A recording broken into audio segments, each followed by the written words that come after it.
এই 6টি কাজ আল্লাহ সব থেকে বেশি অপছন্দ করেন। যারা এগুলো করে তারা নিশ্চয়ই ধ্বংসের পথে হাঁটছে। আর শেষেরটা তো তোমরা অনেকেই করছো। নাম্বার 1, অহংকার। জেনে রেখো, যার অন্তরে সরিষার দানা পরিমাণ অহংকার থাকবে সে জান্নাতে প্রবেশ করবে না। নাম্বার 2, মিথ্যা বলা। যারা কথায় কথায় মিথ্যা বলো তারা প্লিজ সাবধান হও, কারণ মিথ্যাবাদীদের জন্য রয়েছে ভয়ানক শাস্তি। নাম্বার 3, ঘুষের লেনদেন। যে ঘুষ দিচ্ছ আর যে নিচ্ছ আর যারা যারা সাক্ষী আছো সবাই প্রস্তুত থেকো শাস্তির জন্য। নাম্বার 4, গীবত করা।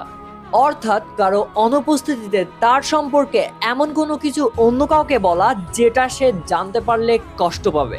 আর এটি অত্যন্ত ভয়াবহ গুনাহ, যা তোমার মৃত ভাইয়ের গোস্ত খাওয়ার ন্যায়। নাম্বার 5, সুদ দেওয়া, নেওয়া আর সাক্ষ্য থাকা। এই 3 ধরনের ব্যক্তির জন্য আল্লাহর লানত রয়েছে।